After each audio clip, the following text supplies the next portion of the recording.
Good day. My name is Heather Aventi. Thank you for joining me today as we explore multiple intelligences theory and its impact on classroom communication. For those of you not with me live, all of the visual aids will be embedded into the video, and at the end of the video, you will find a complete list of references so you can study this topic further. Imagine for a moment that you are the fish in this picture. Imagine how you would feel if the way your education was judged was to be forced into a task that literally feels like it is suffocating you. How would you feel about learning? Would you find value in the educational process? Probably not. Many of us have heard this quote from Albert Einstein. Everybody is a genius, but if you judge a fish by its ability to climb a tree, it will live its whole life believing that it is stupid. While there is some debate about whether or not Einstein actually said this, the premise is valid, and out of that premise comes multiple intelligences theory. Multiple intelligences theory represents the best way to communicate and educate students in the diverse environment of the modern classroom. So what is multiple intelligences theory? This was developed by Howard Gardner and first published in 1983. And multiple intelligences theory proposes that people have intelligence in different domains. This theory is an attempt to explain how each person processes information in different ways based upon primary and secondary intelligences. Gardner originally proposed 7 intelligences, and that list has grown to include at least 9. The 9 intelligences represent 9 distinct ways a mind can process information.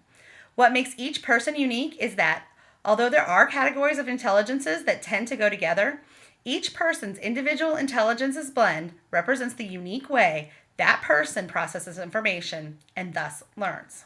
For teachers, this means that each student in any given classroom at any age or stage of educational development represents a unique blend of intelligences and learning style. Because of the different blend of intelligences represented in classrooms, teachers at all levels and in all disciplines need to know how to communicate with their students. Teachers must be trained to recognize different MI profiles and know the types of communication and activities that tap into those profiles so that students can learn the same materials in their native intelligence language instead of being forced into linguistic or mathematical logical activities as is common in educational environments. The literature on the application of MI theory in education and classroom communication is lacking. There is not an abundance of research on the topic of applying MI theory to classroom communication. Despite this, the research that does exist has information that can be applied to the use of MI theory in classroom communication. Current literature still spends a significant amount of time explaining MI theory, and while there is value in understanding MI theory, it is time for the discipline as a whole to move beyond explanation and into application. When there is research published with implications for MI theory application in the classroom, it is often course or topic specific. English and language, poetry, or economics all represent areas where research on application of MI theory has been published. While some of the research is applicable across specialties, Farnon's 2009 article provided a leap forward in MI theory application. This chart from Farnon's article shows 10 intelligences with characteristics, learning cues, possible careers, and general educational activities for targeting that specific intelligence. While the economics activities listed in the far right column may not apply to every discipline, the other information lays the groundwork for MI theory application in educational communication. An interesting note to the recent literature published on MI theory and application is the prevalence of research from outside of the United States, even coming from developing countries. India, Asian nations, and the Middle East seem to be the primary source for current MI theory research. The reason for this distinction is unclear, though I suspect it may have something to do with the standardization of the educational system in the United States, as according to Lewis in 2008. Another interesting note to the current MI theory literature is the limited connection to technology. In a world where technology is quite literally putting a wide variety of learning opportunities into the hands of students, researchers seem to be slow to move into the application of MI theory through the use of technology in classrooms at all levels. More research and practical application techniques are needed to make the most of available technology to reach the broadest range of intelligences in any given classroom. MI theory is at an important crossroads where it must be moved from theoretical supposition to real-life application in classrooms. While younger grades tend to experience MI theory-based education and communication, in 2007, SWORD reported that this largely disappears as students age, with little to no MI differentiated instruction in higher education. The application of MI theory to classroom communication represents the best way to meet the diverse needs represented in classes today.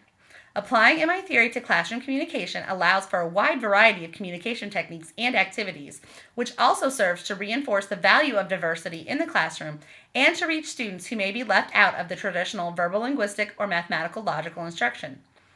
The goal is not to rid the classroom of these two types of instruction, but to use these along with instruction in a variety of other intelligences to reach the widest spectrum of students in all areas of diversity. In 2014, Adcock suggested that implementing MI theory in combination with direct instruction techniques will help teachers meet the diverse student population needs. In 2002, McCroskey wrote that the goals of the educational process are to learn content in the cognitive domain, learn skills required to physically and mentally apply the knowledge gained in the psychomotor domain, and to gain affect for a subject in the affective domain. MI theory and application in classroom communication provides the vehicle to better meet cognitive and psychomotor learning goals in a student's native intelligence, which in turn increases student affect for the subject. Particularly in the cognitive domain, the incorporation of communication and instruction designed to involve several intelligences in learning one specific thing increases the likelihood that students will meet cognitive goals. This becomes increasingly important as across the board, the educational system in America moves towards standardization, such as Common Core, and outcome-based education, such as end-of-grade or end-of-course testing. From a Christian biblical perspective, MI theory serves to reinforce the idea that each person is a unique creation. The idea that each person has his own unique blend of intelligences reflects the biblical principle that each person is a uniquely made, intricate creation reflecting the Creator. Additionally, MI theory represents the best way to train a child in the way he should go. This does not mean just training in biblical theology, but also in teaching a child in ways that are specifically meaningful to him and lead him to find and understand his God-defined purpose, his way. Through MI theory in action in classroom communication, students can learn in their native intelligence language and not only better master materials, but also find their God-given passions and gifts. MI theory also serves to reinforce the concept of diversity of giftings within the body of believers and the need for all the various parts. All intelligences represent equal intellectual potential. Things like creating or improving a product, designing or maintaining a car or structure, or putting on a stage or musical production all require the use of a combination of people with various different areas of intelligences. Without one part, the rest suffer. Imagine if a large office building was erected, but someone decided that plumbers are not intellectually valuable and therefore did not hire anyone to plumb the building. It wouldn't take long before serious problems and likely smells would arise. Each intelligence represents a different set of skills and gifts, but all are necessary for society to function, just as the giftings in the church are needed for the church to work properly. One final note on the biblical perspective on MI theory. One can certainly see why James cautioned that not many should become teachers. The weight of responsibility on teachers is heavy. It is indeed a noble and valuable calling to work to educate people in ways that are meaningful to them. MI theory and application in classroom communication is all about varying the methodology used to teach any topic or age.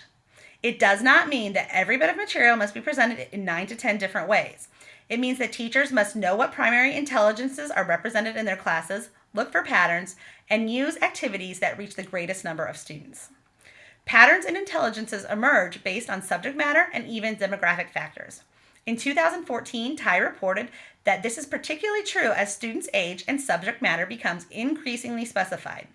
It then becomes an even greater disservice to the student that MI theory differentiated instruction almost disappears as students age and subject matter becomes more specialized. Even in the younger grades, identifying the MI patterns present and grouping students based on this and not performance or age can allow teachers to communicate in a student's native primary intelligence and improve educational outcomes. Common Core represents the standardization of American education. According to Lewis in 2008, increasingly standards and outcome-based education are becoming the norm in classrooms. MI theory represents the best method for teachers to differentiate instruction by varying methodology to meet standards and outcome goals. By teaching material in more intelligence domains, the number of students who can learn something associated with a specific standard is increased, and thus increasing measurable outcomes.